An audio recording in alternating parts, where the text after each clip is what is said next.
The Boston Celtics got a win in Memphis. They didn't deserve it. It was an undisciplined mess. And I'm going to talk about it right now on the Locked On Celtics podcast.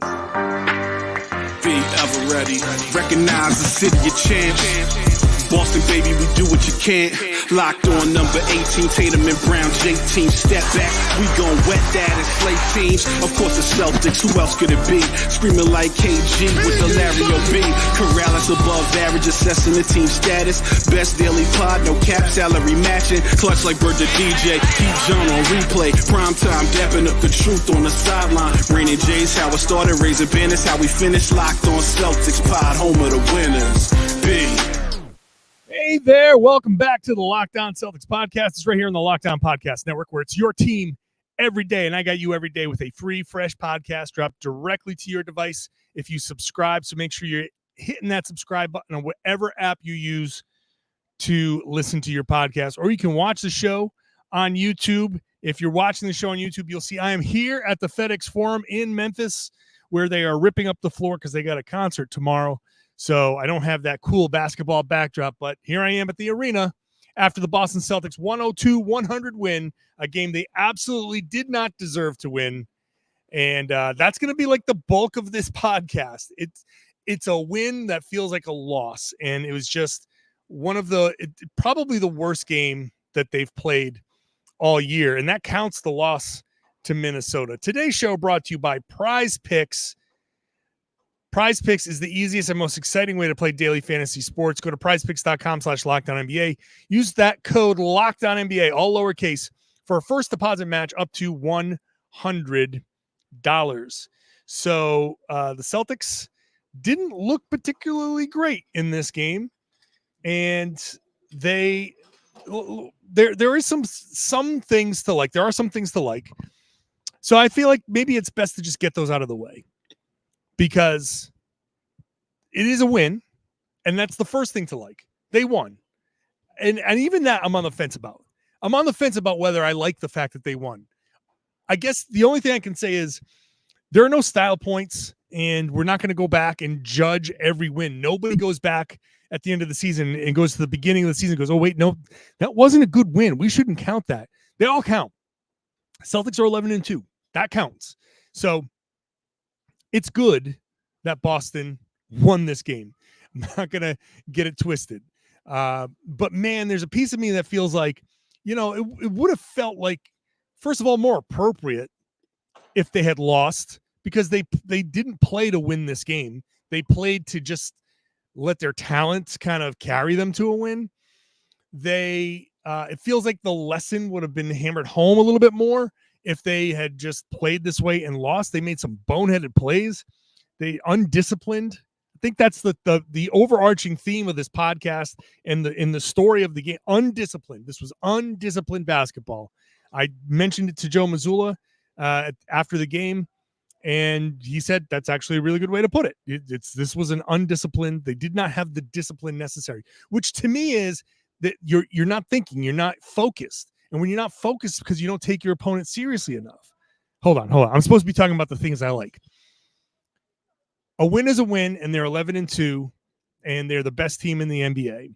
And the fact is that in a lot of these games, this is another one of those games that they probably would have lost last season, and we would sit here bemoaning the fact that they lost to one of the worst teams in the league, Memphis, by circumstance, by injury, by all kinds of different, for all kinds of different reasons. They are a 3-win team and struggling. They were on a back-to-back. They came back. They had a big comeback win against San Antonio. San Antonio is one of the worst teams in the league. I watched Memphis play Washington, and they got crushed by Washington. And Washington's one of the worst teams in the league. It's just a game where a little bit of, I don't even want to say effort. They had effort. They had energy. It was just unfocused. But so they still won. It's hard for me to save the things I didn't like for later. It just kind of keeps creeping in. I liked Sam Hauser's shooting. 5 of 7 from 3. Actually, 5 of 6 from 3. I'm not counting the heave. He had a heave at the end of the third quarter. That's shout out to him. He's having a great shooting season, and he, even with a 5 for 6 night working, he let that thing fly. So 5 for 6 night for him from 3. I'm filtering out the heave. I like the fact that Hauser has caught fire. I remember doing this podcast from Washington, the Capital One Arena there, that crappy place. It's not a good arena. And talking about how he shot 16%. Now he's, another huge night for him. He's shooting like, I didn't even see what his season percentage is now at this point, but I can look at that real quick. He is shooting.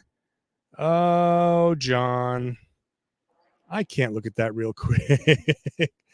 I'm trying, folks. I'm trying. 47.5% from 3. It's not bad for a guy who was shooting 16%. And I was like, no, wait, seriously, he can catch up. So he's hitting almost half his threes now because he's on just an absolute fire. He's just an absolute crazy streak. They should have fed him more. They should have just looked for him. The Celtics got away from a lot of the things that had been working. And, of course, that means they get away from Sam Hauser, who was shooting very well. And the other thing is the Celtics got to the line 25 times, which is good. They were aggressive, too aggressive potentially. I'll get into that in just a second. But they did get to the line, and this is where they you can say they won the game. They outscored Memphis 20-9 at the free throw line.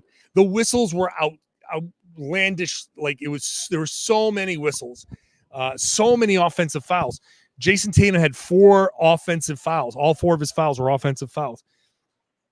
There was no flow to this game at all. You couldn't get any kind of rhythm going. So that didn't help anything at all.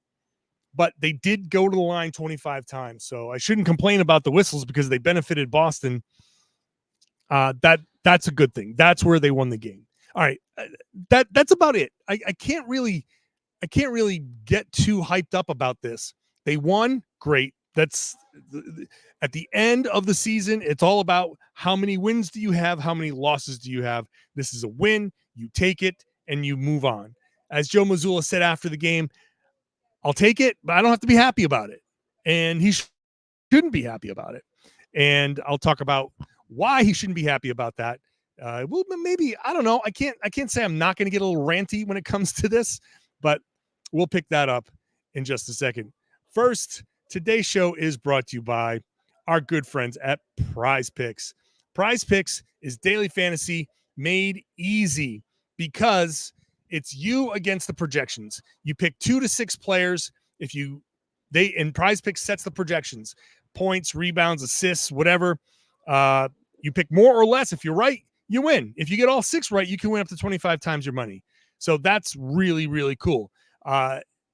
If you are so inclined, because we're talking about this on Sunday, NFL Sunday, you want to mix a little basketball and football together? If that's your speed, sure.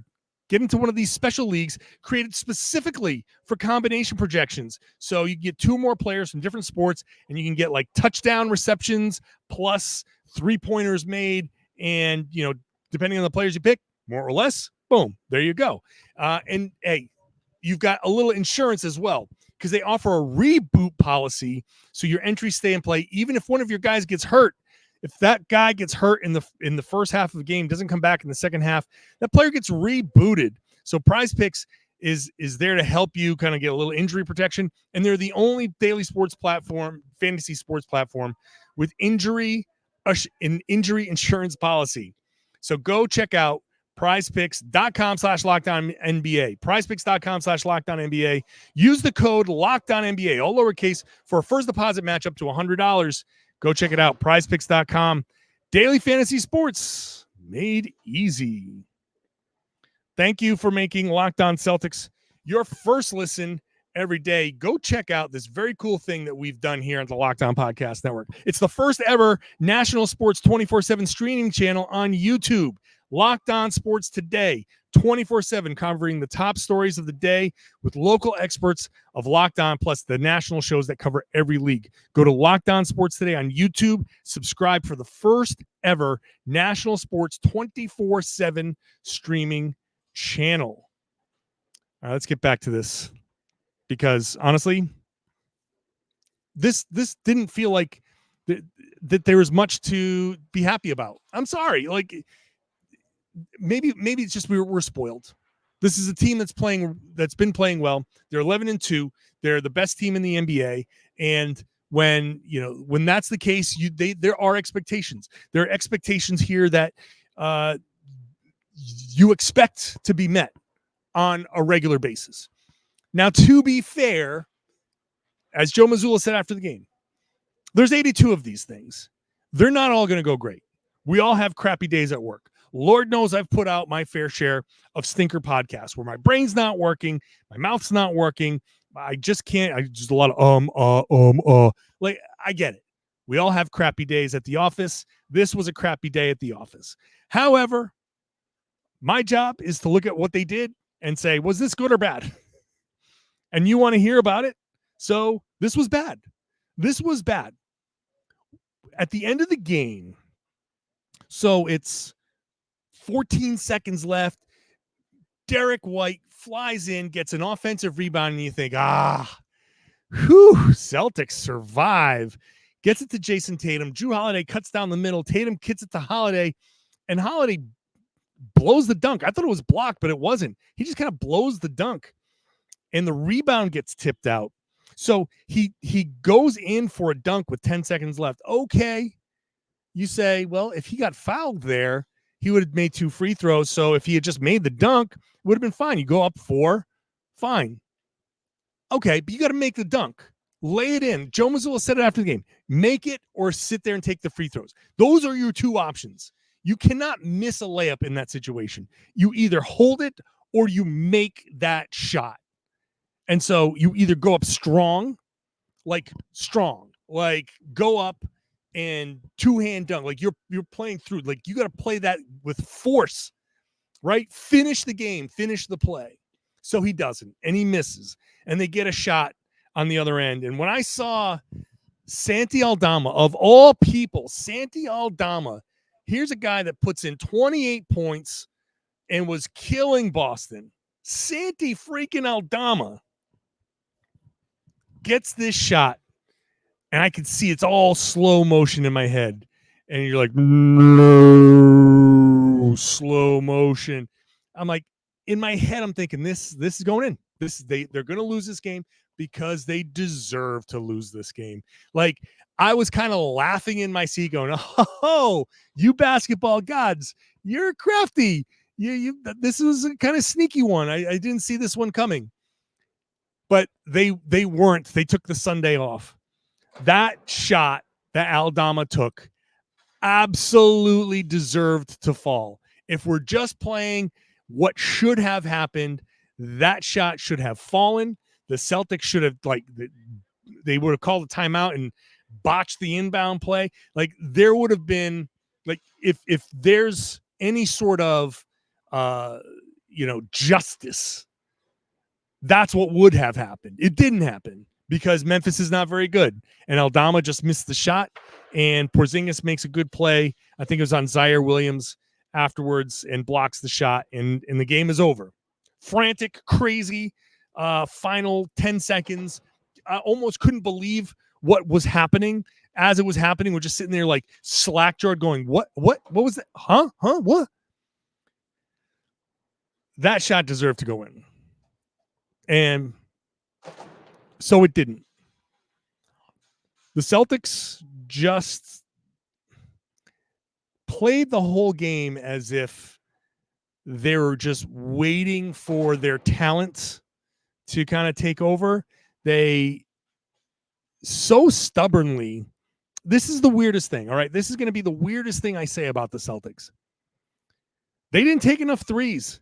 They stubbornly attacked the rim, even when they were getting blocked, even when the rim was crowded, even when the paint was crowded. I can appreciate being aggressive, but it's very clear what they're trying to do. And Joe Mazzulla's philosophy is very clear. And he's shown it. He's explained it. He has the evidence. If you're going to go 1-on-3 and try to finish through all of those people, there's a good chance you're going to miss. There's a good chance you're going to be left behind in the play. There's a good chance that the other team is going to get that ball and get out in transition, and you're creating mismatches. 5-on-4, 4-on-3, 5-on-3. And what ends up happening is you end up either giving up shots in transition, which the Celtics were getting killed in transition, or they miss the shot in transition, but because no one, you don't have the 4 or 5 guys back, there's a second chance opportunity. Desmond Bane killed the Celtics in the first half on second chance opportunities with his 3-pointers. The Celtics didn't have the discipline to follow the game plan. The Memphis Grizzlies, if they do one thing well, it's protect the rim. They pack the paint. They protect the rim. Now, the Celtics got to the rim easily early on, and that probably fueled them because they were just like, oh, we can get to the rim at will. We're just going to keep doing this. And normally you say, yeah, keep attacking. Yes, keep attacking. Yes. But attack with the mindset of like, oh, okay, now I've got people challenging me. That means there's a kick somewhere. And that kick doesn't even mean you have to take the 3-pointer, although against the Memphis Grizzlies, it probably means you do take the 3-pointer because they give up a ton of corner threes. The Celtics took 1 corner 3 in the fourth quarter. They took 6 in the game overall. The Celtics took 31 3-pointers in this game, their lowest output of the season, the fewest 3-pointers they've taken in a season. Before the game, Brian Scalabrine, we're all walking around, and he was joking that the Celtics might put up 60 in this game, that the stats, the numbers, the formula says the Celtics could take 60 3-pointers in this game, and they probably should have. That's the thing. I have no problem. The final number of 3-pointers is not where I have any issue at all. I never care about 50 or 60 or 70 or 80, however many 3-pointers you want to take. Are they good or are they bad? The Celtics had the opportunity to get a lot more good 3-pointers. This is the 77 shots they took. Okay, there's more. They took more shots than that because there's 25 free throws. So you can add, what's that, 10 shots to that mix or so. So we'll say it would have been 87 shots. So they could have taken, of those 87, let's round up to 90. There could have been 50 3-pointers in this rather than the 31. You take away some of the contested 2s, you get to the 3s, some of those start to fall. Now, they didn't shoot particularly well early on, but they did get to 38.7%, 39%. That's enough. You shoot with the volume there and you put this team away. That's the weakness. That's the weakness that Memphis has. They give open looks. Hauser took 7 3-pointers. Actually, like I said, 6. He should have taken 15. He should have had the Santi Aldama stat line. Santi Aldama took, 15 of them? That's crazy. 15 3-point attempts. That's what Sam Hauser should have had. Desmond Bane had 14 3-point attempts. That's where I think the lack of discipline, they just did not look disciplined at all. More evidence of their lack of discipline. I got that coming up next. First, today's show brought to you by FanDuel. FanDuel is America's number one sports book. It's NFL season. It's NBA season. You want to go out there and have a little bit more fun. You can do that with FanDuel. And if you're a new customer, you bet $5, you win your money line bet, $5 money line bet. New customer, you get $150 in bonus bets. Very simple. $5, you win, $150 in bonus bets. That's Sounds like a good deal to me. If you're thinking about joining FanDuel, now's the time to do it. So you bet all the simple things, spreads, player props, over-unders. You can have fun stacking some bets and play like an in-game parlay. You could do Jayson Tatum points and Kristaps Porzingis rebounds and, Jaylen Brown assists. You just stack them together. If you hit on all of them, you can actually get a pretty decent payout. So go check it out, FanDuel.com/lockedon. Make your NFL bets, make your NBA bets. FanDuel is an official partner of the NFL. I will say the best thing about FanDuel is they do have these tools that help you set your limits. You can gamble if you want to gamble. That's fine. If you have the means to do it, that's fine. They have the tools to set your limits so you can go ahead and gamble responsibly. Thanks for making Locked On Celtics your first listen every day. Check out the Locked On NBA podcast right here where you got this podcast.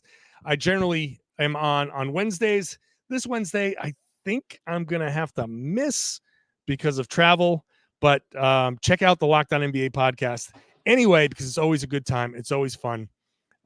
So I like it. I enjoy the show. It felt like in this game, the Celtics bit on every single pump fake. Every single pump fake that Memphis threw at them, Celtic was up in the air. When you talk about lack of discipline, that right there is highlight number one to me when I say lack of discipline. They didn't have when we talk about discipline, we're talking about understanding that you can contest the shot without having to jump right away, right? Like you can be up in a guy's face, you can let him actually jump first, and you can then jump and still contest the shot. You don't have to block everything. But the Celtics, any little flinch, any little up fake, boom, they were up in the air. And that puts you in rotation. That puts you in a spot where now you need help. And that's what opens up second chance points opportunities. The Celtics looked sloppy. They looked not like disinterested. They looked kind of just I felt like nothing was clean. They're supposed to run plays where what's called a ghost screen, which means a guy is at the top of the key and a player comes around like he's going to set a screen, but he ends up running just past the play, right? It's just like, it almost looks like a football, like a receiver goes in motion past the quarterback. And the whole point of that is to get them. It's you do that against a switching defense, because if they're setting the screen, if you're setting a screen, they're anticipating a switch. So what that does is if you go to set the screen and like ghost it and you run past, that just kind of gets the defense to flinch a little bit. And two guys kind of go with the guy that's ghosting the screen, and it kind of opens up just a little bit of a lane for the ball handler, or it opens up the guy who's screening. And then in that chaos, somebody else can pop open. The Celtics ran a couple of times. They ran that play, and the guy who was ghosting the screen ran into another teammate, ran into like Jayson Tatum or something. That kind of stuff, not clean. When I say they weren't clean, that's what I mean. They were just kind of in each other's way. I remember a play at the beginning of the game. Sam Hauser was in there, and he was making a cut, and Tatum made a cut, and they both ended up in the same place, and the middle of the lane just got jumbled. Three Celtics were in the middle of the lane. Not clean. No one's really thinking. No one's reading. They're out there, and again, they gave effort, but it's almost worse to give effort in an undisciplined manner, because now your effort's taking you out of a play. And when you're biting on pump fakes, then the next guy is coming along and he's biting on a fake, or he's like, another thing they did was the challenge, like you do the flyby, right? And so you're not disciplined on your closeouts. When I talk about discipline on a closeout, a guy catches the ball on the perimeter and you come out and you got to be low and your hand up and be in his face and kind of deter him from like thinking about that shot, because you're balanced and you're in front of him, and he doesn't have like that opportunity to just drive or shoot. He has to be aware of you and feel your presence. That's a disciplined closeout. Undisciplined closeout, Celtics, he pump fake and you just shoo, fly by. You see nothing but sneakers in front of the guy's face because they're putting forth the effort, but it's wild. It's like, you ever see a dog that hasn't been out for a while and it's just flying around like crazy, the little zoomies that they do, and they're like, wow, wow, wow. Like that's kind of like that. There's no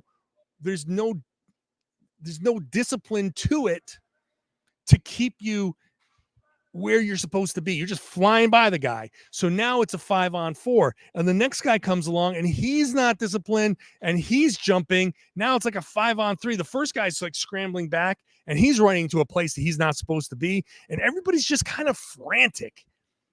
That was what was happening to the Celtics. So it was not a lack of effort at all. And I know I'm talking about this win like it's a loss, but let me tell you, against any other team in the league, well, not any other team. There are a couple other teams that they probably would have beaten with this, but against most other teams in the league, this is a loss and not a good one. So the net effect here is you got away with one. You got away with a bad effort. You got away with a crappy game. And in reality, a good team wins games like this, even when they kind of suck, even when they're kind of like all over the place and frantic. A team that good does win these games. And a team that's struggling the way Memphis does, they lose these games no matter what. But hey, shout out to the Grizzlies on a back-to-back, missing everybody, playing strong, playing hard, playing fast. They could have quit. There's like no real reason other than professional pride. It's their jobs to come out here and play hard. They could have easily said, oh, here we go, back-to-back, not feeling it. Celtics come out on a 6-0 run. Let's just... But no, they played hard. They played strong. They did everything they could. They deserve to win. The Celtics deserve to lose. But it's how basketball is sometimes. You win these games. And the Celtics, I guarantee you at some point this season, they're going to lose a game they deserve to win. And we're going to sit there and be like, oh, the shame of it all. Wow, they played great. And then just some unlucky bounces or a crappy call or something like that. And we're going to sit there and we're going to be crying about that and be like, they were robbed of a win. When we do that, I hope we have the discipline ourselves to remember, oh, wait, that game in Memphis, yeah, they deserve to lose that game. So kind of evens out. It will even out at some point, but the Celtics get the win. And this is the most important thing. They get the win. They win another game on the road. They've won, 6 in a row now? We'll forget about it. If they go to Charlotte and play well on the back-to-back, then we'll slowly forget about this. My last thought is I hope Joe plays a deeper bench. I talked about it in the last game. I think he just, I know we saw it in Maish Keita and we saw a little bit of Lamar Stevens, not much, just a couple of minutes, but I'd like to see those guys in earlier. All right, that's the show. Hope you enjoyed it. Hope you enjoyed it more than the Celtics' effort in this game. Again, hey, it is what it is. I've said what I had to say. That's that. Hope you enjoyed the show. Hope you enjoyed it enough to subscribe. If you're not a subscriber and you're still here at this point, I hope you hit that subscribe button, whether it's on your favorite podcasting app or on YouTube. Watch the show on YouTube. Get into the comment section. Let me know what you think. Am I right? Am I wrong? Am I too hard on these guys? Not hard enough on these guys? You tell me what you think in the comment section. And you everydayers, I love you. being with the show every day, Monday through Friday, bonus podcasts on the weekends when they play on a Friday or a Saturday. I got you covered whenever they play. I love that you're with me. I now would love it if you share the podcast and spread the word. Tell everybody when you get together for Thanksgiving, tell your family, tell everyone they should be listening to and watching the Locked On Celtics podcast. It's right here on the Locked On Podcast Network, your team every day.